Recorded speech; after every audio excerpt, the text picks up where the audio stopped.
Bom, pois muito bem, vamos lá, vamos continuar falando do sacramento da confissão, né? Visto que nós já demos um geral, né, da confissão, falamos daquilo que era matéria e forma, né, que ele tem a matéria remota e a matéria próxima. A matéria remota, os pecados cometidos pelo penitente depois do batismo; matéria remota, os atos do próprio penitente, quer dizer, a contrição, né, ele tem de estar arrependido, a acusação de seus pecados e depois a satisfação, que nada mais é a satisfação do que quando o padre ele determina uma pena e você deve cumpri-la. Então isso que é a satisfação, né? A forma é: eu te absolvo dos teus pecados. Né? Falamos em relação à necessidade desta dor que precisa ter e que não é uma dor emocional, né? Então o fato de você ter ido se confessar e você não chorou não é um problema, né? É importante que o que haja é a dor da consciência, quer dizer, a consciência precisa estar clara de que, né, deve odiar o pecado. O Padre Paulo insiste muito naquele detalhe de: não terá verdadeiro amor a Deus quem não tiver verdadeiro ódio pelo pecado. Então, às vezes algumas palavras, algumas expressões, alguns termos ficam maculados, do tipo: não pode ter isto, mas não é assim. Né? Ai, não pode odiar. Peraí, não, depende do que não pode odiar. Né? Porque um corpo extremamente tolerante, né, que apoia todo tipo de inclusão, aí eu diria assim, não é aceitar a boa inclusão, mas é ser um inclusivista. Esse corpo pode começar a aceitar bactérias e vírus que o corpo não vai suportar. Então ele precisa ter uma autodefesa, ao mesmo tempo que ele precisa ser tolerante a vitaminas, sais minerais e até algumas bactérias que auxiliam no andamento do organismo. Ele precisa ser extremamente intolerante para corpos estranhos que habitem esse corpo. Né? Então, nós não podemos pegar simplesmente como, né, é uma bandeira e aí a palavra parece que resume todos os atos do ser humano. Não é assim que funciona a vida. Né? Não é assim que as palavras funcionam. Elas não são simplesinhas assim. Eu simplesmente falo a palavra tolerância, está resolvido o problema. Né? Eu falo a palavra, sei lá, preconceito, está resolvido o problema. Ninguém pode ter, mas espera aí, não pode ter do quê? E onde? E em qual situação? Então as coisas, né, elas necessitam, né, de que você saiba as situações e as palavras sejam seguidas de todo um contexto, né, para que você não se perca, né, em novas articulações e significados que vão sendo dados às vezes por outras ideias e outros pensamentos. Nem estou fazendo um juízo de valor aqui se está certo ou errado, no sentido de dar um novo significado para a palavra, mas é necessário prestar atenção, né? É necessário tentar entender até onde vai, quais são as extensões, se pode ou não pode, né? E aonde pode. Então, às vezes, o pessoal fala: não pode odiar, mas não pode odiar o quê? Não pode odiar pessoas. Depende. Né? Algumas traduções bíblicas, como eu já quando comentei aqui na Sagrada Escritura, quando a gente falou de Sagrada Escritura, algumas traduções dizem que Jesus diz: quem não odiar seu pai, sua mãe, por causa de mim. Mas ele está falando odiar no sentido mais pesado? Não. Ele está falando assim, ó: entre eu e todo mundo, você coloca eu na frente. É neste sentido, e não no sentido de agora tratar mal as pessoas, né, agredi-las. Não. Então, veja como a palavra ganha um significado diferente, né? Porque aí tem uma escolha diferente, tem uma questão do primeiro mandamento. Mas não é uma questão de excluir agora todo mundo e então eu trato mal os outros. Não, se eu tratar mal os outros, não estou amando o próximo.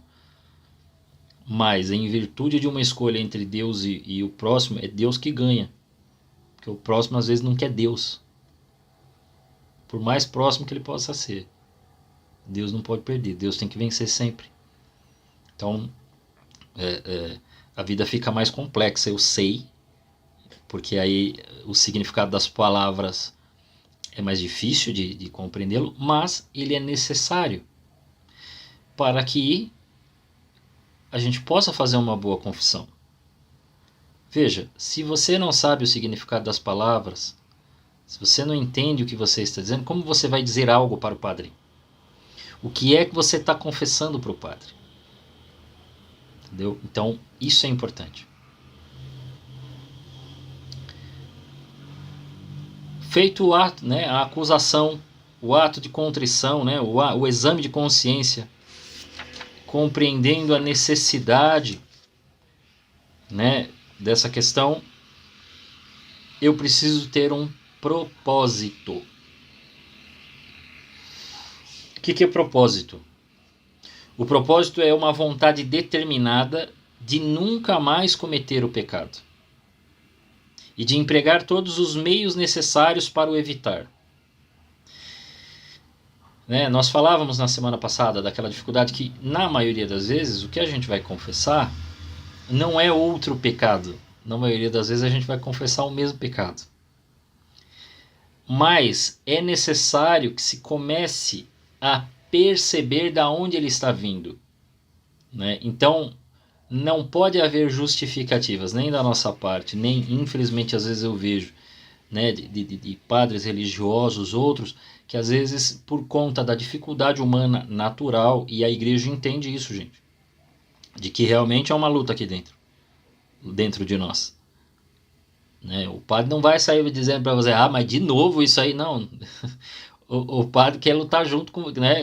Vamos, ele pode mandar você despertar, olha, tá escorregando, mas você precisa acordar, você precisa parar com isso, precisa vencer, né? Porque nem todo pecado é uma coisa que você fez uma vez e parou. Tem coisas hábitos que se adquiriu, virou um mau hábito, logicamente, mas se adquiriu, então é necessário lutar, é necessário montar estratégia, há uma luta aí. Digo mais, o próprio Jesus diz, tem certos tipos de demônios, e a gente pode colocar o pecado aí considerando, né, o significado do demônio só, não só no sentido anjo do mal, mas no sentido também estes hábitos ruins que vão tomando conta e dominando nossa carne, que só se expulsa com jejum e oração. E nisto tem de consistir o propósito de não mais pecar. Não é só entender que se peca, é montar uma estratégia para não mais pecar. Porque quando se tem um mau hábito, um vício, um comportamento habitual que não é bom, é bem difícil de largar.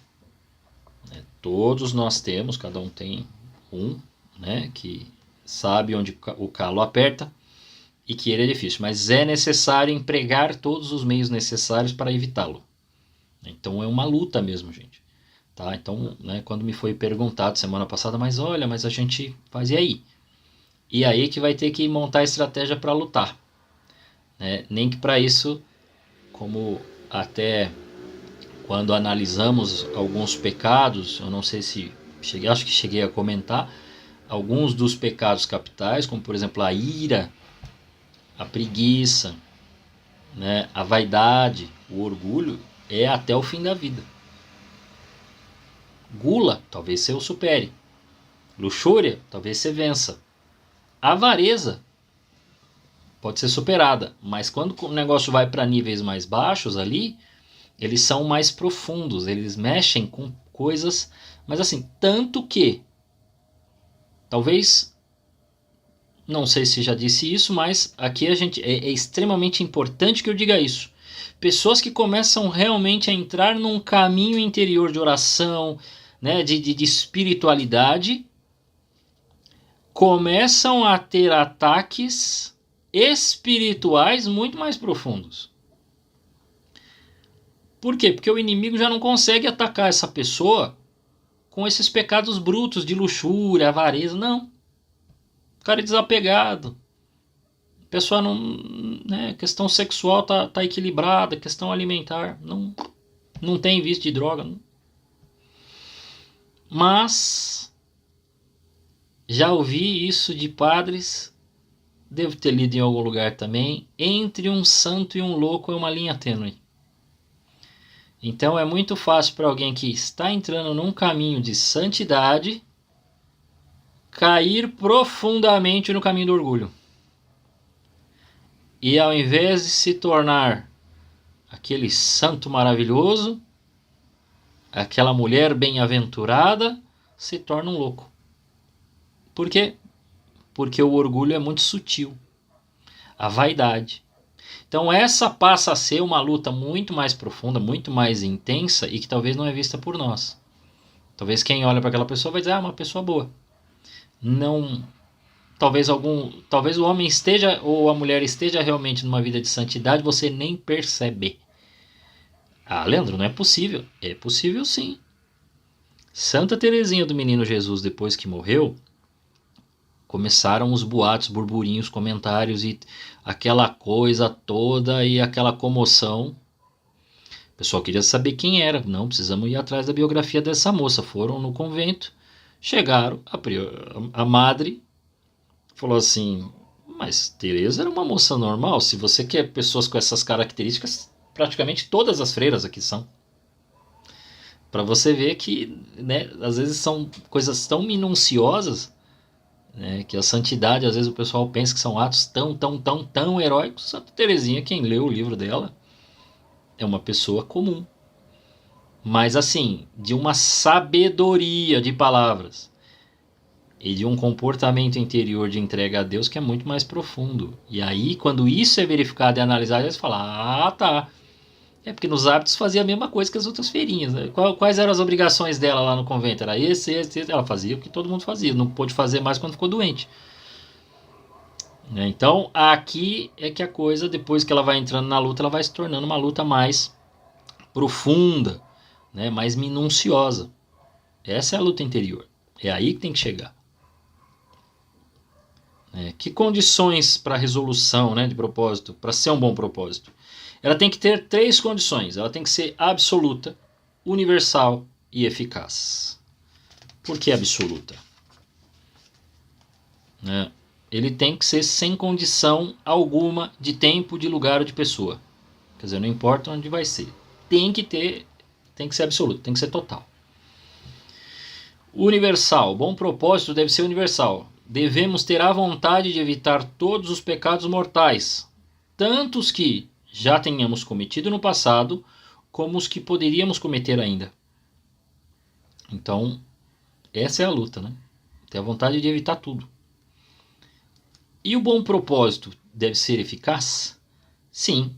Quer dizer que é necessário termos uma vontade decidida de perder todas as coisas antes de cometer um novo pecado, de fugir das ocasiões perigosas de pecar, de destruir os maus hábitos, de satisfazer todas as obrigações lícitas contraídas em consequência de nossos pecados. Veja, satisfazer todas as obrigações lícitas contraídas em consequência do pecado. Às vezes a pessoa está vivendo uma vida lícita, mas está numa situação pecaminosa.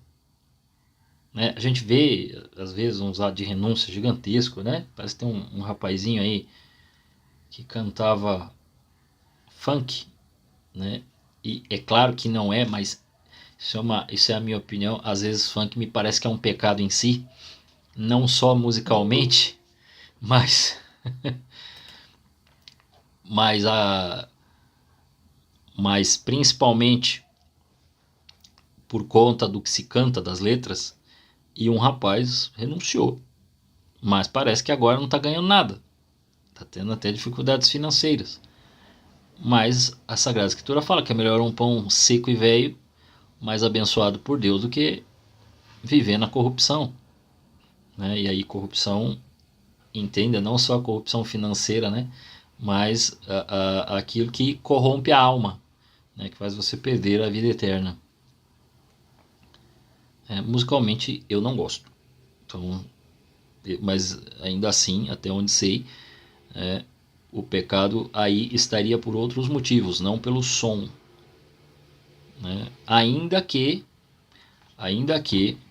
mais um parêntese aí, ainda que o grande perigo das músicas, as pessoas pensam que está na letra, né? Então eu já ouvi muito assim as pessoas me dizerem, eu não ligo para a letra, eu ligo para o som. Mas é exatamente no som que podem estar algumas questões que dariam questões psicológicas, de sensações, desejos e intenções, mais do que a letra em si. Ah, mas a letra... Gente, procurem letras antigas aí e começa a tentar entender o contexto da letra, você vai ver que às vezes tem umas coisas bem safadinhas lá também, e o cara não tá falando nada, você escuta, aparentemente não tem nada demais, né, na letra, mas quando você pega, você vai ver que tem, né? Porque às vezes eu vejo pessoal dos anos 90, né, pessoal que foi jovem nos anos 90, agora adulto, pai, mãe de família, aí fala pro filho que tá ouvindo as músicas, e aí as músicas deles é descarada, né? O que canta tá lá descaradamente falando, né? Partes sexuais e tudo mais. Aí o pai e a mãe dá bronca e fala assim, essa música que ele escuta é muito sem vergonha. Como se os anos 90 fosse uma beleza, né? Uma tranquilidade, né? E não tivesse nada de sem vergonhice, né? Todo mundo nos anos 90 esquece quando fala essas coisas pro filho, e como aqui o pessoal é tudo mais velho, ou nasceu nos anos 90 ou nasceu um pouquinho antes, eu posso dizer-lhes que praticamente todos vocês foram comer na casa da vovó, né, num almoço de família, e a TV estava ligada e havia um homem e uma mulher dentro de uma banheira com água pegando sabonete no horário do almoço. E aí você fala mal das músicas, né? Isso quando antes de irem para a banheira não estava todo mundo com roupas apenas, né, de sunga, de coisa, cantando antes de ir para a brincadeira, né? Isso aí era os anos 90, né? Então cada um tem suas dores e momentos, né? Bom, o que se entende por mau hábito? Aqui o catecismo faz questão de explicar o que eu estava falando, né? A disposição adquirida para cair com facilidade naqueles pecados aos quais nos acostumamos. É preciso entender, alguns pecados não vieram sozinho. Lógico, quando você confessa, você fala lá, eu cometi o pecado, sei lá, né? Destratei ferozmente minha mãe, cometi um pecado contra o 4º mandamento. Mas esse pecado não chegou do nada, né? E se for um comportamento, né, de grosseria, isso aí não chegou do nada. Tem uma raiz. Então, há um mau hábito para chegar ali. Ali é consequência. Quando você peca, é consequência de uma sequência de coisas que chegaram ali, culminaram naquela situação. Então, o que devemos fazer? Devemos vigiar a nós mesmos, fazer oração, confessar com frequência, ter bom diretor. Quem tem diretor espiritual, parabéns.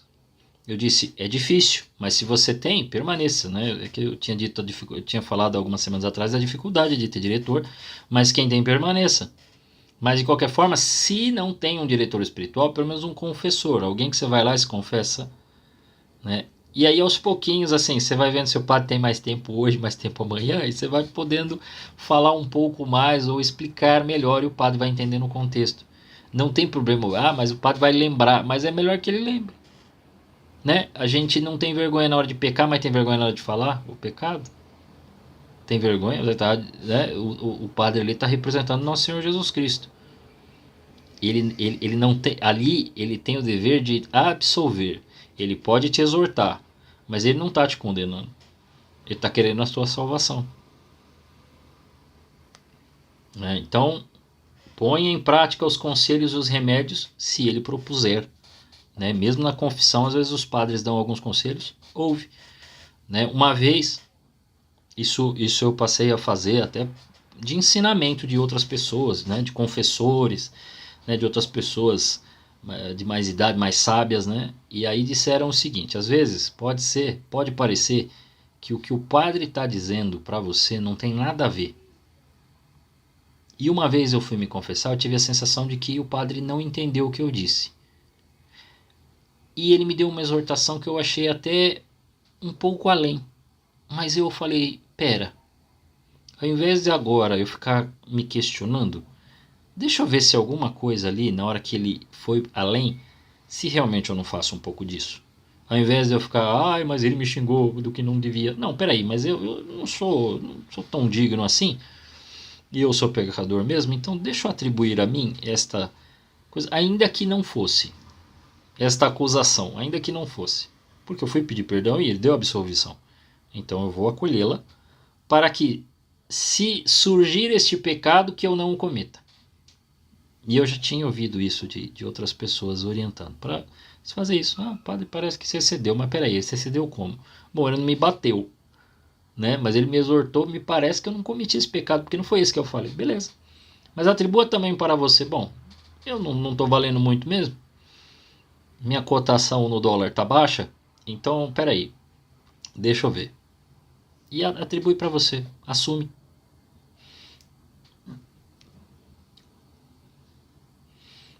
O que devemos para corrigir, né? Tudo isso, vigiar, oração, confissão, diretor espiritual, ou, né, e pôr em prática esses conselhos. Né? E o que se entende por ocasiões perigosas de pecar? Todas aquelas circunstâncias de tempo, de lugar, de pessoas ou de coisas que pela própria natureza ou pela nossa fragilidade nos induzem a cometer o pecado. Eu já tenho uma tendência para fazer tal coisa. Se eu vou naquele lugar, então o que eu tenho que fazer? Não ir mais naquele lugar. Simples assim. Né? Somos gravemente obrigados a evitar todas as ocasiões? Sim. Né? Por quê? Elas nos levam a cometer pecado mortal. E elas acabam se chamando ocasiões próximas de pecado. Então eu evito. Evite essas situações, esses locais. Essas pessoas. Ah, eu preciso tratar mal porque aquela pessoa que eu vivia antigamente e aí eu era viciado e eu fazia aquelas coisas e quem, né, ele foi que, né, eu levava ele, ele me levava e a gente fazia bagunça. Então, se esta pessoa não quer mudar, não tem problema. Você não precisa se tornar o inimigo número 1. Você tem que odiar o pecado. Os nossos inimigos não são de carne, né? São os demônios. Nesse caso, os pecados. Então, eu não trato mal a pessoa. Talvez vai diminuir o contato. Talvez a gente vai se falar um pouco menos. Mas ele não é meu inimigo. Só que eu, aparentemente, sou o mais frágil, mentalmente falando, do que essa pessoa. Então eu preciso estar mais afastado nesse momento. Porque talvez se eu fosse mais forte psicologicamente, eu o convenceria, mas é mais fácil ele me convencer. Entendeu? Então, o doente, meu filho, é você que está chegando para Jesus. O próprio Jesus falou, não, eu vou àqueles que são mais os piores, não é os melhores. Esses outros aí de cabeça boa tal, mas eu estou falando cabeça boa no sentido de que ele é mais forte psicologicamente. Ainda que depois ele fica mais fraco porque ele se torna escravo do pecado. E você está saindo do pecado. Mas você reconhece a sua fragilidade humana e você fala, se eu permanecer aqui eu vou continuar fazendo bobagem. Então aí você se afasta. Mas isso aí é caso a caso. Você sabe aonde você vive, onde você convive, onde você mora, os amigos que você tem, os hábitos que você tem, os gostos que você possui. Você sabe e você sabe onde está pecando. Né?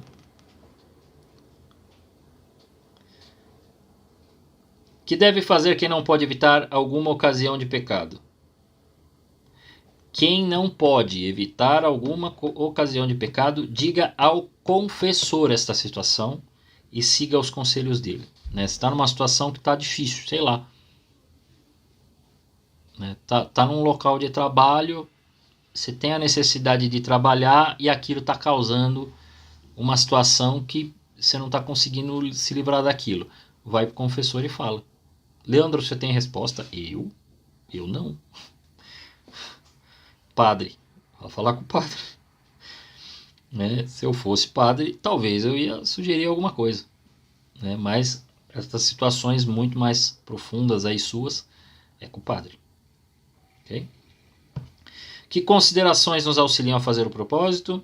para fazermos o propósito, auxiliam nas mesmas considerações que servem para excitar a dor, isto é, a consideração dos motivos que temos para temer a justiça de Deus e para amar a sua infinita bondade. Aí depois vem a acusação dos pecados ao confessor. Depois de ter disposto bem para a confissão, quer dizer, fiz exame de consciência, entendi a dor do pecado, tenho o firme propósito, vou me confessar, né? O que eu tenho que fazer? Eu vou ao confessor acusar meus pecados para receber absolvição. É isso. Estou consciente agora eu vou. Fiz minha oração, minha preparação, o exame de consciência, eu li lá, eu realmente cometi esses pecados, vou lá. Agora você vai se confessar.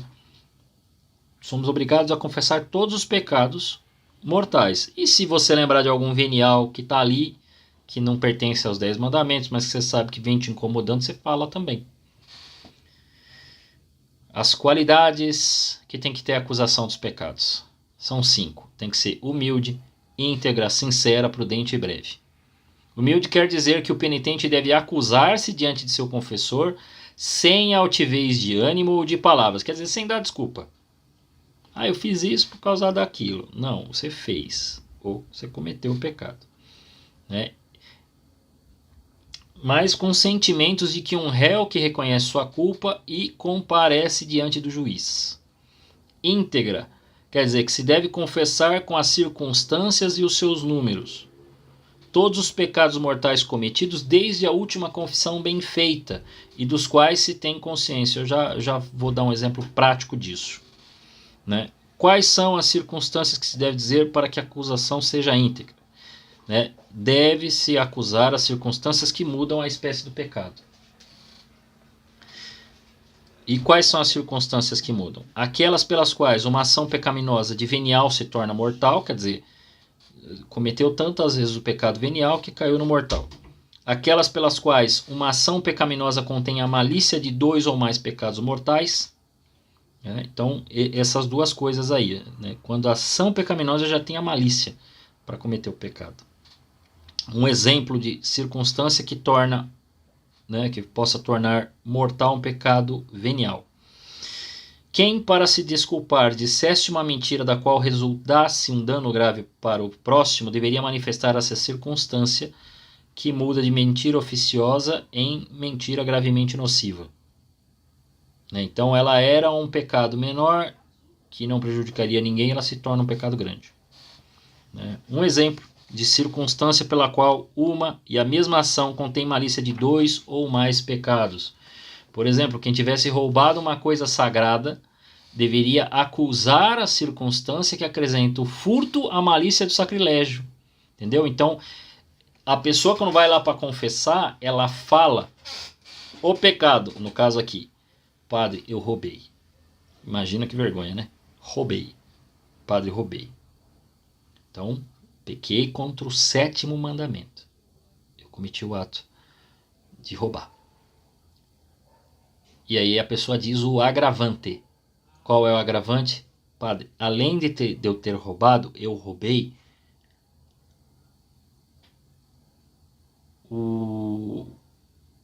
algo sagrado aqui da igreja. Roubei o cálice, achando que era de ouro. Caí na conversa de que era totalmente de ouro. Achei que eu ia vender, não ganhei nada. Ninguém queria comprar, porque sabia que não é ouro, né? É uma casquinha. Mas o cara achou, e aí foi lá e roubou o cálice usado no altar. Então ele conta o que ele fez. Se tivesse feito mais de uma vez, ele diria a quantidade, e ele conta a gravidade, e era coisa sagrada. Espanquei uma pessoa, com ato de violência, gratuita, apenas porque falaram algo que não gostei. Mas você bateu numa vez? Sim. Qual é a gravidade? Já fiz isso várias vezes. Gravidade maior, foi na minha mãe. Entenderam? Você vai aumentando a gravidade e o pecado vai se tornando maior.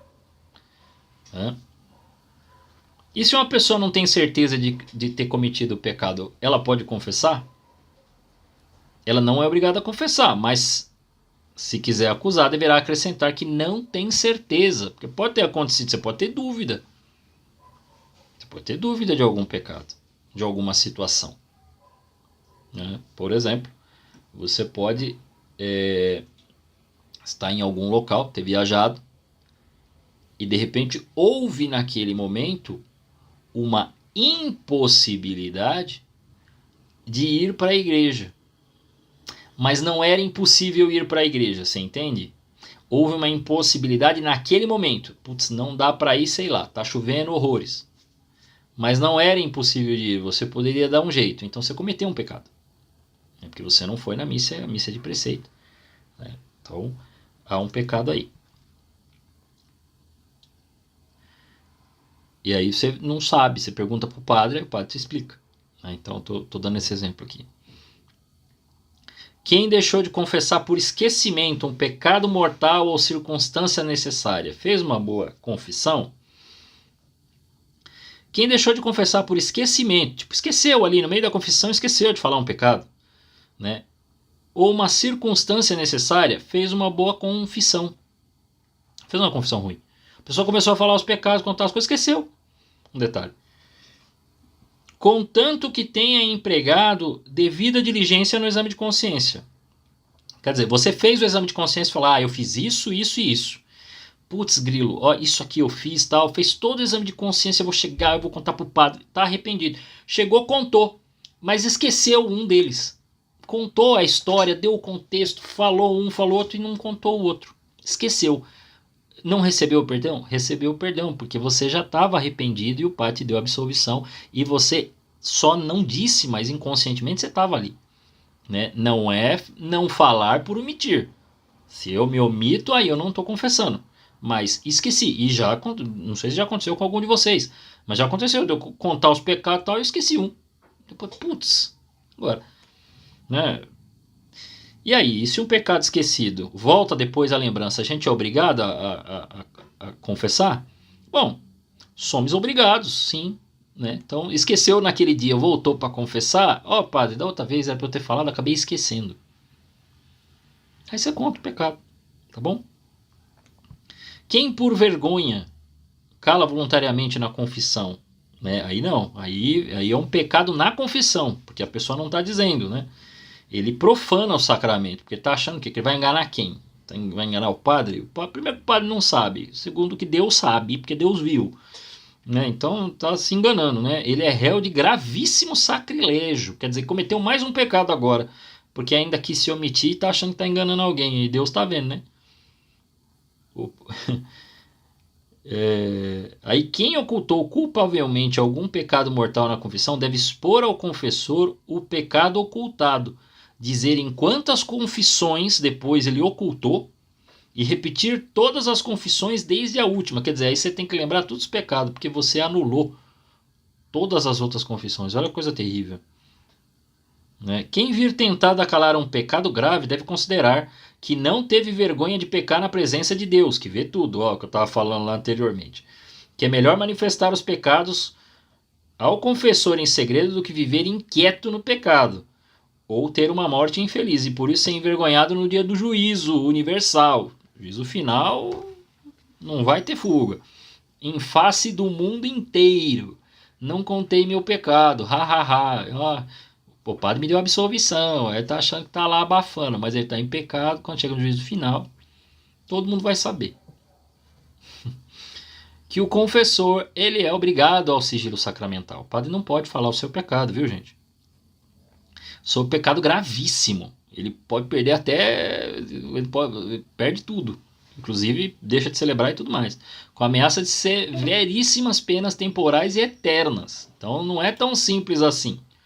Ele não pode falar o pecado do outro. Ele pode falar, sabe, fulano, olha, você não acredita o que aquela pessoa faz. Não pode fazer isso não, gente. Misericórdia. Ele não pode nem ser testemunha de crime. Ah, mas o cara confessou. Olha, a gente tem informações de que o fulano tal assassinou não sei quem e ele se confessou. A gente acredita que ele tenha confessado, inclusive, esse pecado do assassinato para o padre tal. A polícia vai lá, vai advogado, vai Ministério Público, vai a Polícia Federal, vai não sei quem. O padre não pode falar nada. O padre fala, eu não posso falar nada do que foi dito em confissão por esta pessoa. Porque esta pessoa quando chegou ao confessionário, disse estar arrependido e eu não estou aqui no meu lugar. Ele não veio pedir um conselho, ele não veio conversar comigo na porta da sacristia. Não, ele veio se confessar. O que é confessado não pode ser dito, não pode ser revelado, sob pena de excomunhão, inclusive. Né? Então, acusação sincera, né? Acusação sincera quer dizer declarar os pecados como são, sem desculpar, sem diminuir, sem aumentar. Não é para ficar criando uma historinha vaidosa para dizer que é o mais pecador do mundo, nem diminuir como se todo mundo faz. Né? Então, nem A nem B. Seja sincero, né? Seja prudente, quer dizer, confesse os pecados, devemos servir dos termos mais modestos e devemos guardar-nos de descobrir os pecados alheios. Quer dizer, eu não confesso meu pecado contando o pecado do outro. Eu estava lá com a Cláudia, eu estava lá com isso, e aí eles, você não sabe, eles fizeram isso, isso e isso. Aí eu fiz também. Não, você fala o seu, você não fala dos outros. Você conta o seu. Né? Você pode até dizer, fui de embalo, mas não precisa dizer o nome das pessoas. Eu fui de embalo e caí na conversa e eu fiz isso porque eu aceitei essa condição, por isso que eu estou aqui me confessando. Então, prudência. Quando fala de termos modestos, também coisas assim, porque tem muita gente que acaba confessando pecados de cunho sexual. Os padres não precisam saber as histórias. Né? O padre não precisa saber, sei lá, né? Que eu traí minha esposa e então saí com a moça e fiz isso e isso e mais isso. Não é isso que deve ser confessado. Ele diz, cometi um pecado contra o 6º mandamento e contra o 9º mandamento, por isto, né? Por conta do meu desejo que eu fiz isso e tal, mas ele não fica dando, né? Vai contar a história que pegou a pessoa em tal local, levou para tal local, o que fez ou deixou de fazer. Não é esses detalhes aí sórdidos que são necessários de contar. E breve. Confissão deve ser breve, significa que não devemos ir falar coisas inúteis ao confessor. Né? Mas o dever de confessar a outro homem os próprios pecados não será muito custoso, sobretudo se não muito vergonhoso. Ainda que confessar a outro homem os próprios pecados possa ser penoso, é necessário de fazê-lo, porque é de preceito divino, e de outro modo não se pode obter o perdão dos pecados cometidos. Além disso, a dificuldade de se confessar é compensada por muitas vantagens e grandes consolações. Então eu vou me confessar, né? Alguns padres pedem para fazer o ato de contrição, ou antes ou depois, mas ele vai rezar e vai dizer, pode confessar os teus pecados. Você vai dizer os pecados, quanto tempo faz que você se confessou, quantos meses, né? Se passou de 1 ano, você está em pecado grave, então isto também é algo que deve ser confessado. Estou há mais de 1 ano, padre, esse também é um pecado, porque fui indolente, eu não posso nem comungar.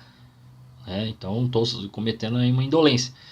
E aí você começa a dizer os seus pecados. Conta os pecados no sentido, quais são os pecados graves? O pecado foi esse aqui, foram tantas vezes e se teve o agravante, igual eu comentei do caso do homem que roubou, cometeu contra o 7º mandamento, mas foi coisa sagrada, então ainda tem um sacrilégio ali.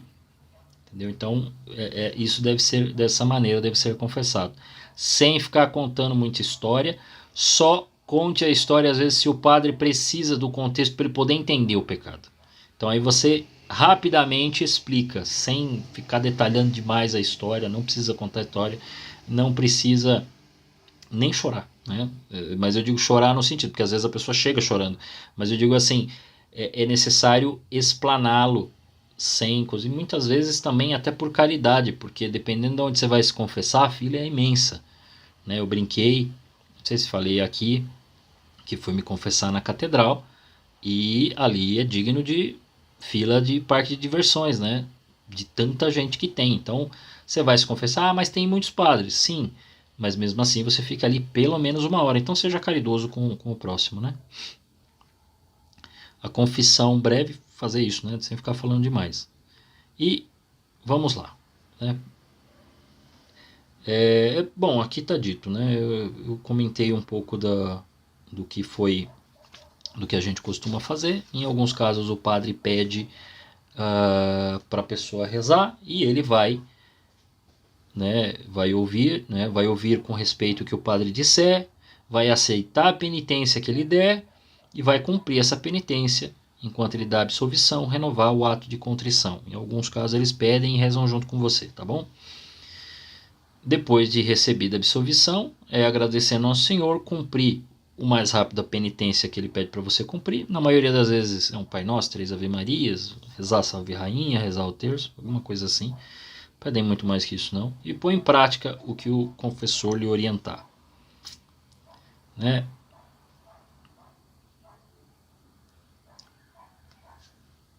Deixa eu ver aqui.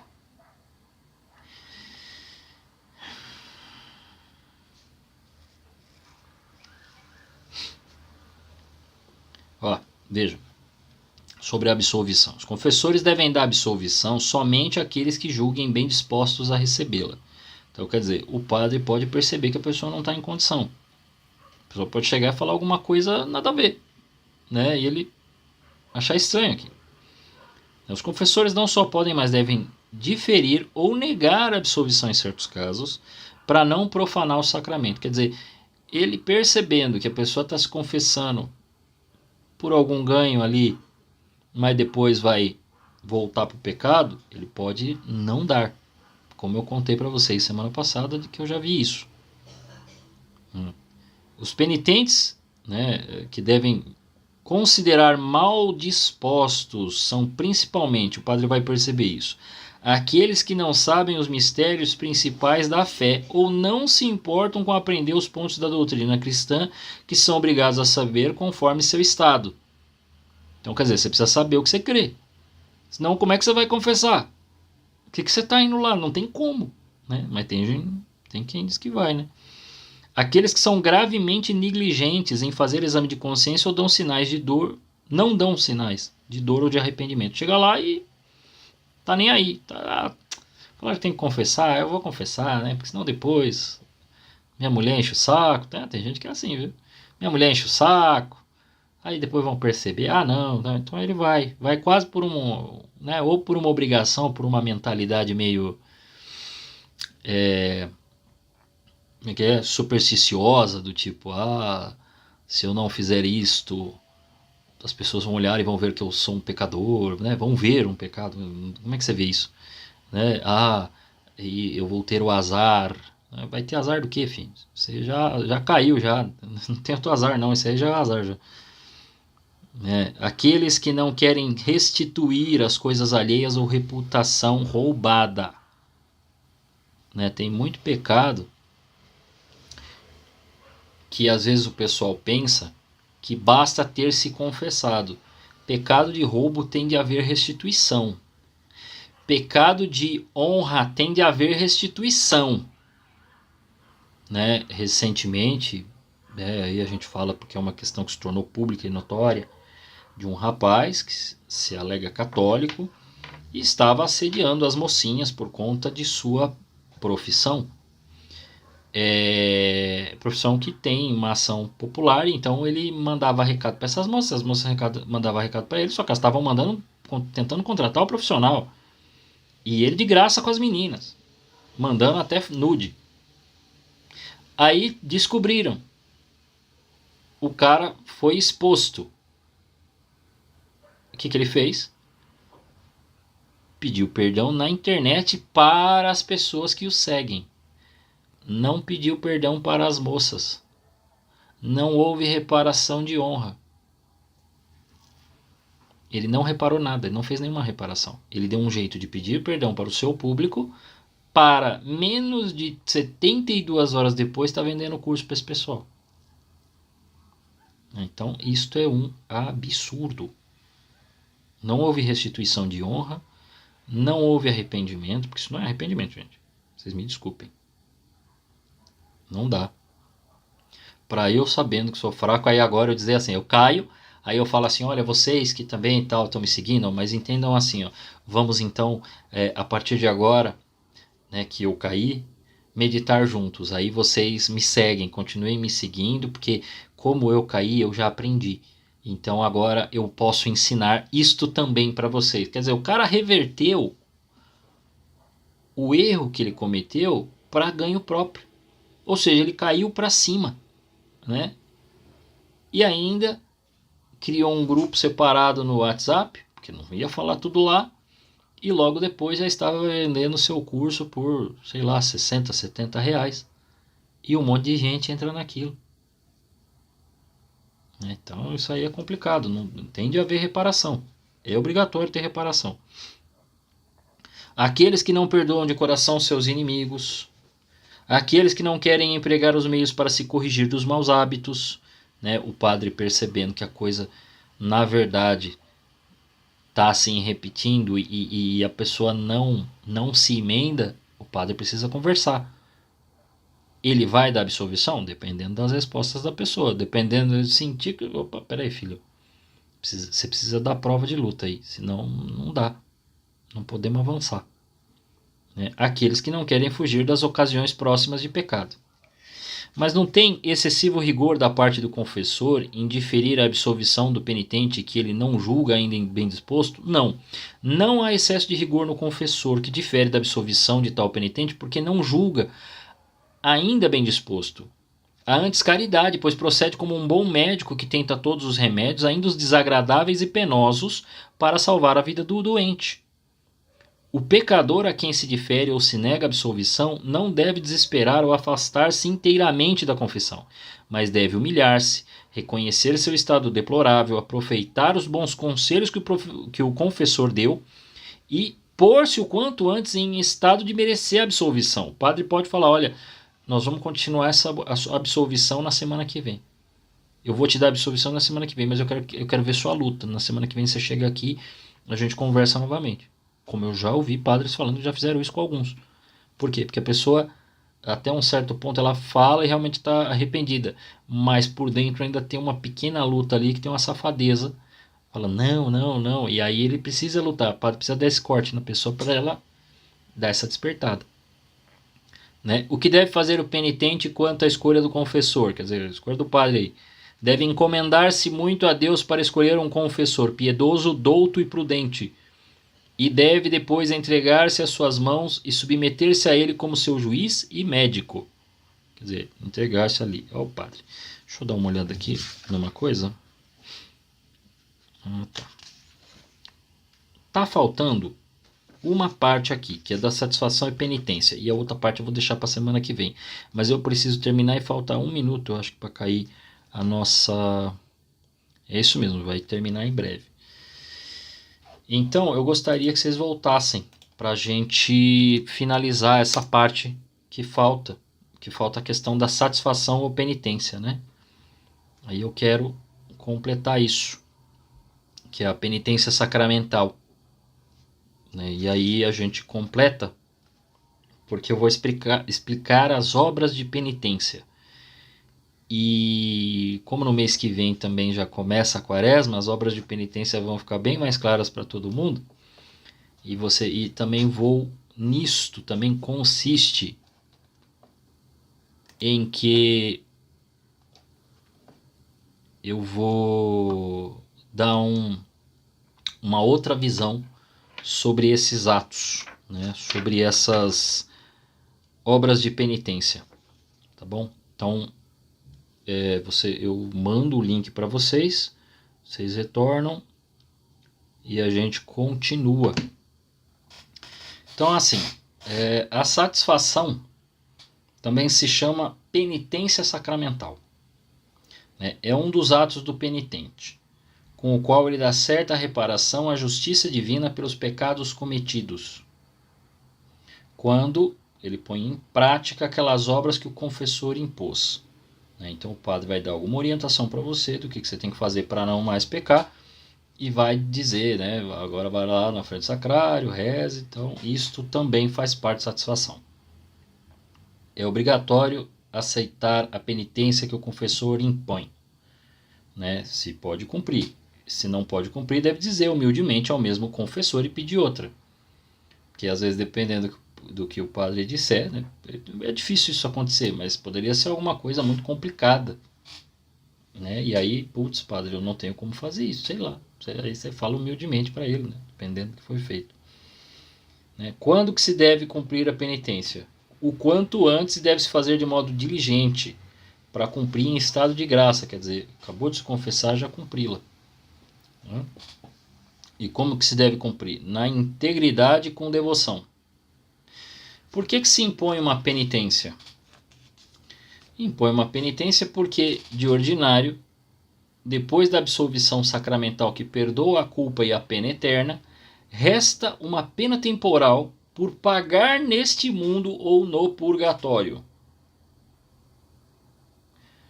É importante entender isso. Quando você confessa, o que é perdoado é a culpa, mas existe a pena. Então, não tem mais culpa, está perdoado por Deus. Porém, existe a pena. Nós poderíamos considerar,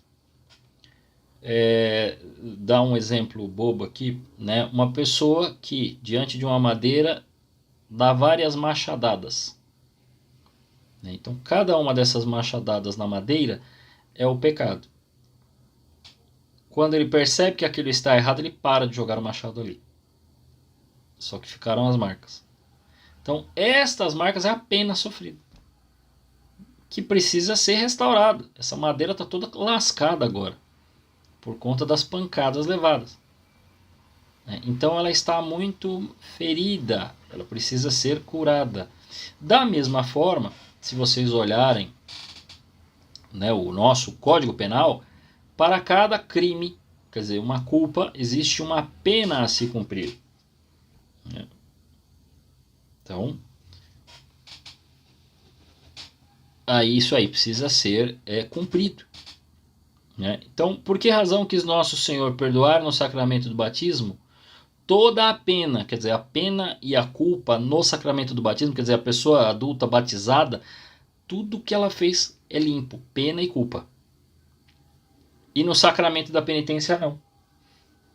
Nosso Senhor quis perdoar no sacramento do batismo toda a pena devida aos pecados, e não no sacramento da penitência, porque os pecados depois do batismo são muito mais graves, uma vez que são cometidos com maior conhecimento e ingratidão aos benefícios de Deus, e também para a obrigação de satisfazer por eles sirva de freio para não recair no pecado. Quer dizer, é um ato que Deus começa a exigir do fiel para não só que ele pague, mas no sentido de que ele aprenda. É um ato pedagógico. Então, podemos nós, com nossas forças, dar satisfação a Deus? Não. Com nossas forças nós não podemos dar satisfação a Deus. Mas nós podemos nos unir a Jesus Cristo, que com os merecimentos da sua paixão e morte dá valor às nossas ações. É suficiente a penitência dada pelo confessor para pagar a pena que ainda resta por causa do pecado?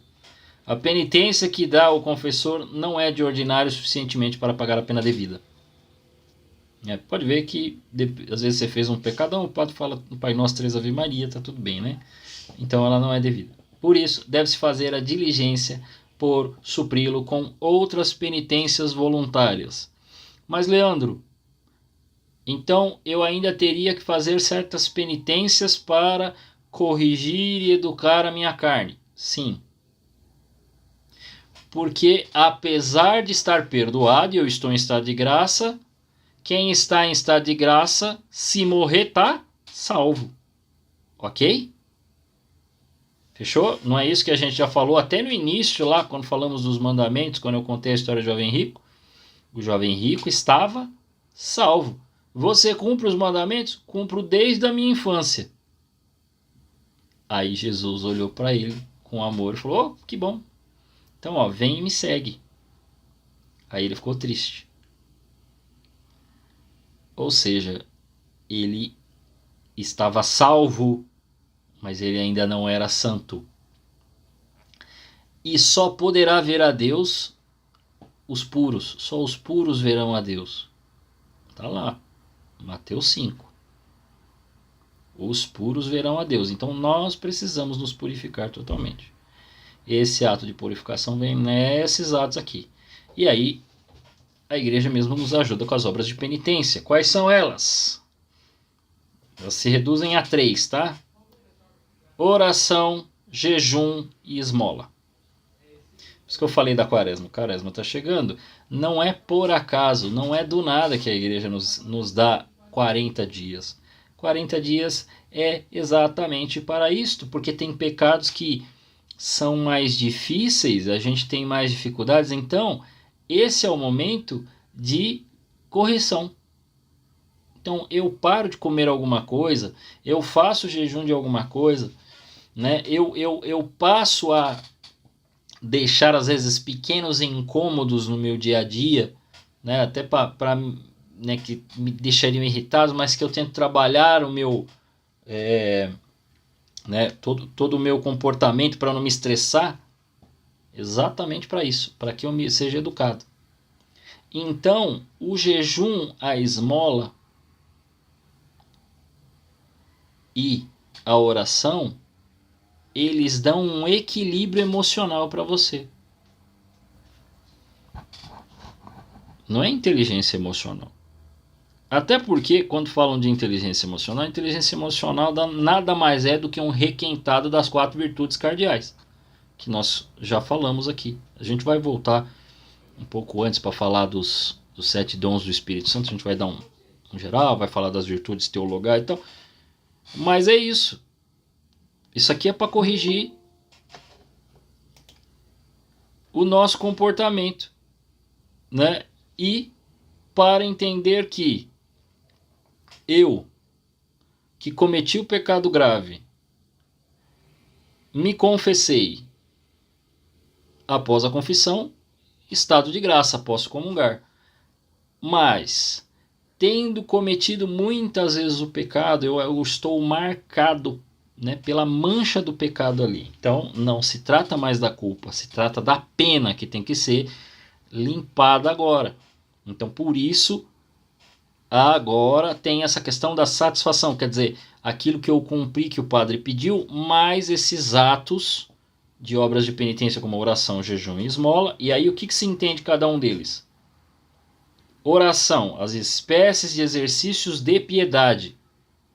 Jejum, todas as espécies de mortificação. Pode ser aquele jejum, né, de cortar a refeição, né, cortou o café ou o almoço ou a janta, né, ficou tanto tempo sem comer nada, ou ficou só no pão e água, ou ficou só na água, né, nos líquidos, ou nas mortificações.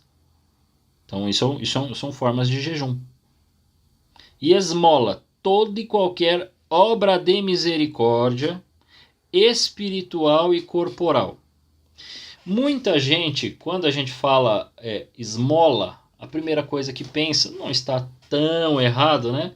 Mas o pessoal já pensa em, dei dinheiro pro pobre, né? Mas vai muito além disso. Se você olhar, não é uma só, não é apenas uma, não é apenas um caso, né? Então é importante que a gente saiba todas elas. Logicamente, eu não sei de cabeça, né? Mas eu vou ler para vocês as obras de misericórdia. E elas não são apenas físicas, elas são também espirituais. Isso que é importante saber. O pessoal às vezes pensa que é só dar dinheiro, mas vocês vão ver que são 14 obras de misericórdia que você pode fazer. E tudo isso entra ali como esmola. Tá? Isso é o catecismo que está dizendo. Então vamos ler as 14 obras de misericórdia. Primeiro, as obras de misericórdia corporais, que você pode fazer e que vão lhe ajudar naquilo que eu falei. A nos educar para fugir do pecado. Tem certos tipos de demônio que só se vence com jejum e oração. E nisso também a ação. Então dar de comer a quem tem fome, dar de beber a quem tem sede, dar pousada aos peregrinos, vestir os nus, visitar os enfermos, visitar os presos e enterrar os mortos. São essas as obras de misericórdia. As obras de misericórdia espirituais são ensinar os ignorantes, dar bom conselho, corrigir os que erram, perdoar as injúrias, consolar os tristes, sofrer com paciência as fraquezas do nosso próximo, rezar a Deus pelos vivos e pelos mortos. Numa primeira olhada, e aí eu uso as palavras do padre Renato Leite, quem observa as obras de misericórdia corporal e espiritual tem a impressão de que as obras corporais são mais necessárias, mas não é assim, porque as obras de misericórdia espirituais elas visam a salvação da alma, quando muitas vezes as obras de misericórdia corporais elas visam a vida da pessoa. Então a vida da pessoa precisa estar íntegra. Então eu trabalho essa dignidade para que ele esteja digno, que ele tenha a honra da pessoa seja guardada. Então beleza. Porém, nas obras de misericórdia espirituais, elas trabalham, elas são para a salvação da pessoa. Então, ainda que pareça que as obras materiais são superiores, elas não são superiores às espirituais. Né? Ainda que nos pareça muito mais atraente aos olhos ver alguém dando comida para uma pessoa que está com fome. E é lógico que é um ato de caridade, nós estamos vendo aqui. Bom, então estes atos, a oração, o jejum e a esmola, a gente poderia, né, desenhar aqui um triângulo. Esses três nos ajudam a equilibrar a nossa vida. Eles começam a dar um equilíbrio. Por quê? O que eu venço com a oração? Eu venço orgulho, eu venço vaidade, eu venço ira. O que eu venço com o jejum? Gula, luxúria. O que eu venço com esmola? Avareza.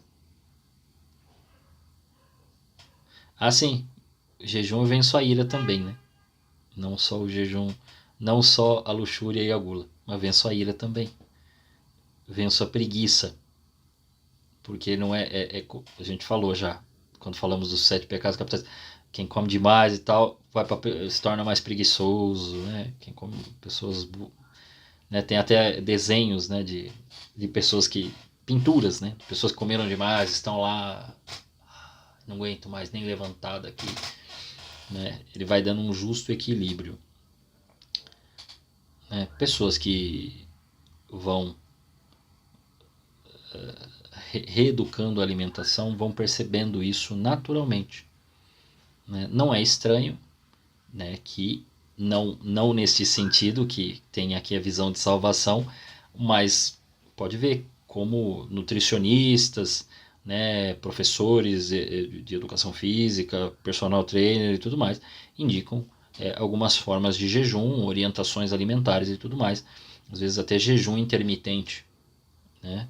O nutricionista indica reeducação alimentar, modificar, trocar um alimento pelo outro. Né? Porque tudo isso tem um ponto bom e ajuda o corpo, mas ajuda também o espírito. Né? Não pode se tornar um fetiche, porque tudo pode se perder no meio do caminho. Então, por isso que ele precisa da oração para não desequilibrar. E ele precisa da esmola para também não desequilibrar. Então, quer dizer, um vai equilibrando o outro aí. Um vai dando equilíbrio para o outro. Então, quer dizer, eu começo a fazer jejum, mas não fico achando que eu sou, né? A não ser quem naturalmente faz por outras razões. Mas assim, aqui na questão espiritual, eu não faço para me achar, para ficar o bonitão fisicamente. Eu faço isso aí, você faz por outros motivos. Mas para não cair no orgulho, então começa a rezar. Né? Então aí eu começo a rezar. Mas se eu só rezar e não fizer os outros, eu também posso cair num orgulho. De olha como reza bonito, como fala bem, como não sei o que e tal. Então aí precisa dos outros dois para pôr eu no meu lugar. Para eu saber do que eu sou feito. Então os três precisam andar juntos. Qual a penitência mais meritória? A que dá o confessor ou a que nós fazemos por nossa escolha?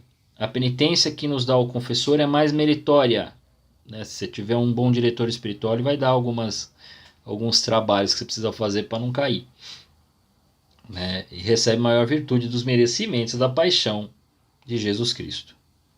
Vão logo para o céu os que morrem depois de ter recebido a absolvição, mas antes de terem satisfeito plenamente a justiça de Deus? Não. Ué, mas Leandro, você não falou que se salvou? Salvou, mas eu não falei agora há pouco que ainda está com os resquícios do pecado, está limpo, mas não está puro. Lembrar do jovem rico cumpria os mandamentos desde jovem, mas quando Jesus falou assim, para ser perfeito, vai, vende tudo que tens e volta para me seguir. Ele ficou triste e foi embora. Mas ele seguiu os mandamentos. Ele foi salvo, mas ele não era santo. E um santo é uma pessoa pura, e só os puros verão a Deus. Então, para onde vai essa pessoa? Para o purgatório, para ali satisfazer a justiça de Deus e se purificar inteiramente. Então é necessário fazer o jejum, mortificação, é necessário oração, e se nós não fizermos nesta terra, teremos de fazer no purgatório. E no purgatório o tempo não funciona como aqui. E ali, tudo bem, você depende também das orações das pessoas aqui na terra, mas o que a gente não sofre aqui vai sofrer lá. Então, uma dica, que às vezes eu também esqueço, mas eu fico tentando lembrar. Todas as dores e sofrimentos que você tiver, entrega para Deus. Não é Deus tira de mim, não, eu estou entregando, Senhor, esta dor que eu estou sentindo agora, para a salvação da minha alma, entrega. Como oferta. Todo mundo sofre no mundo, tá? Na cruz, tinha 3 pessoas sofrendo. Aquilo ali é o símbolo do mundo. O inocente, o ladrão arrependido e o ladrão não arrependido. Isso aí é o mundo. Somos nós. Então, você vai sofrer. Na vida, a gente sempre sofre alguma coisa. Sempre tem alguma coisa. Mesmo que você não faça nada, pode ver. Né? De repente aparece alguma coisa. Né? De repente eu fui fazer meus exames e descobri que eu tenho pressão alta. Pronto, tem que tomar remédio todo dia. Acabou. É isso. Né? Eu pedi? Não. Não pedi. Acontece. Então, mesmo que você não faça nada, acontece alguma coisa. Então, é melhor fazer isso entregando para Deus do que reclamando da vida, já que todo mundo sofre. Né? E às vezes a gente se ilude porque se cria uma ideia de que a pessoa estando num certo patamar de coisas que ela tem ou do que ela faz, ela não sofre e ela tem uma vida melhor que a sua. Não caia nesse conto, todo mundo sofre. Se isto não fosse verdade, você também não tinha em classes mais altas, financeiramente falando, suicídio. E no entanto nós temos. E não é baixo. Né? Fosse assim, essas pessoas não roubariam. Mas o que mais tem no Brasil é crime de colarinho branco. E não era para esse pessoal formado em faculdade, estudou lá fora, não sei o que, tudo roubando aí. E vivendo por essas bobagens. Né? Fosse assim, estava resolvido. Não é isso. Então, podem as almas que estão no purgatório ser aliviadas por nós nas suas penas? Sim, as almas que estão no purgatório podem ser aliviadas com orações, com esmolas e com todas as demais obras. Que aí, ao invés de você entregar para você, você reza pelas almas do purgatório. Isso aqui eu vou fazer pelas almas do purgatório. E com, tema de semana que vem, as indulgências. Mas, sobretudo, com o santo sacrifício da missa. Pode ver que na missa a gente reza pelos vivos e pelos mortos. Além da penitência, o que mais deve fazer o penitente depois da confissão? Além de cumprir a penitência, se danificou injustamente o próximo nos bens ou na honra, ou se lhe deu escândalo, deve o mais brevemente, na medida do possível, restituir-lhe os bens, reparar-lhe a honra e remediar o escândalo. Como se pode reparar o escândalo que se causou? Pode-se reparar o escândalo que se causou fazendo cessar a ocasião dele e edificando com palavras e com bom exemplo aqueles que se tenham escandalizado. Quer dizer, tem que reparar, vai ter que corrigir, vai ter que arrumar as coisas depois que bagunçou. Casos de fofoca são quase impossíveis, né? Caso de destruição de honra na internet, que é o famoso cancelamento. Como é que você faz agora? Como é que se resolve depois de você acabar com a vida de uma pessoa? E aí? É complicado, né? De que maneira devemos satisfazer o próximo quando tivermos ofendido? Pedindo perdão ou dando-lhe alguma outra reparação conveniente? Que frutos produz em nós uma boa confissão? perdoa os pecados cometidos e dai-nos a graça de Deus, restitui a paz e o sossego de consciência, reabre-nos as portas do paraíso e comuta a pena eterna do inferno em pena temporal. Por isso que saímos da pena do inferno, não vamos para o inferno. Agora tem a pena temporal, precisamos corrigir isso para quê? Para ir para o céu direto. Então é necessário santificar-se sim, né? E preserva-nos das recaídas e torna-nos capazes de ganhar indulgências. Sobre indulgências nós vamos falar na semana que vem, que é o que completa, e nós vamos falar o que é indulgências, como é que faz. Eu vou falar, né, porque tem aqui, fala-se do ano do jubileu, fala-se de jubileu, e nós estamos no ano do jubileu, né? Então isso pode ajudar você a ter indulgências plenárias aí para diminuir a pena e poder ir para o céu direto. Olha que beleza. Então nós vamos falar isso na semana que vem, e eu acredito que isso vai ser rápido. Junto disso, que também é um tema curto, eu vou falar da unção dos enfermos. Eu acho que vai dar tempo de falar os dois, né? Porque são bem curtinhos. Então vou falar das indulgências e da unção dos enfermos.